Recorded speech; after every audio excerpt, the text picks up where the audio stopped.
The world is not a stage. It is a theater, operated as a business. And that business is women/minority owned. Thus, most of us are not players.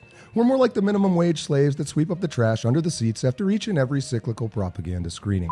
Well, I'd rather quit this job and return, or revolve, if you will, to a time in socioeconomic status where we were young and winning and getting Boberts in the back row rather than MRSA from cleaning it up afterwards. And oh, look at that, it's 2025. And Donald Trump is president of the United States of America. This is like watching the previews. I know you know the feeling that beyond the 90-minute Hollywood neo-religion suppository you're about to take up the ass, there nevertheless remains hope.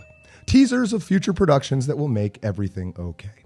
So sit back and recline a little and let that Gorilla Grip Bobert settle in. The summer blockbusters have hit the preview circuit, and it's like the 1990s all over again, which is probably why Donald Trump looks like he's going to do exactly what he's going to do. End Colombia's career.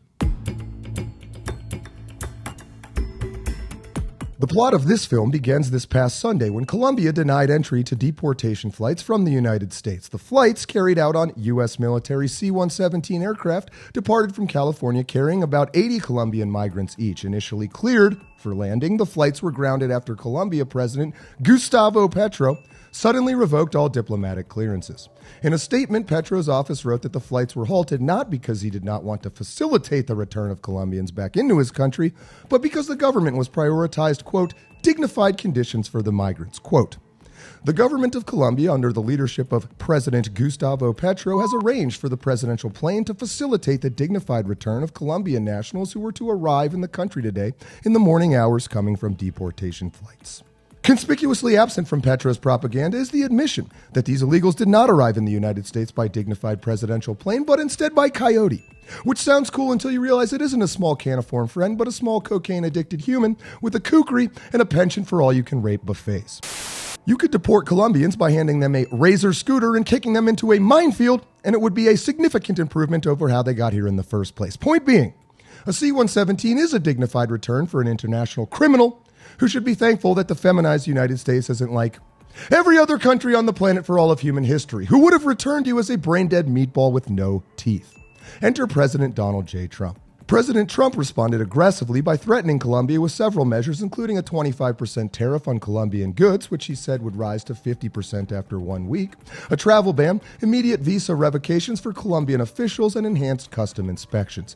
He also made it clear that these actions were meant to underline U.S. sovereignty and to ensure that other countries comply with U.S. deportation policies. Facing these threats, President Gustavo Petro backed down from his initial stance and agreed to accept all terms set by President Trump, including the acceptance of deportees on U.S. military aircraft without any limitations or delays. However, the agreement also included the condition that Colombia would use its own presidential plane to ensure the international criminals were returned with dignity. To ensure the international criminals were returned with dignity. The world is not a stage. It's much gayer than that.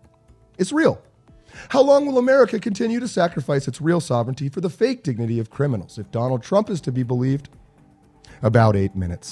That's it for today. If you enjoyed this content, please like, share, and subscribe. I'm John Ward, and until next time, remember, you're a world champion. Don't let your memes be dreams. All of my sexual fantasies involve handcuffs. Holy fucking shit, this fucking timeline is lit. All over, it's over. World's biggest Alex Joner. Holy fucking cows.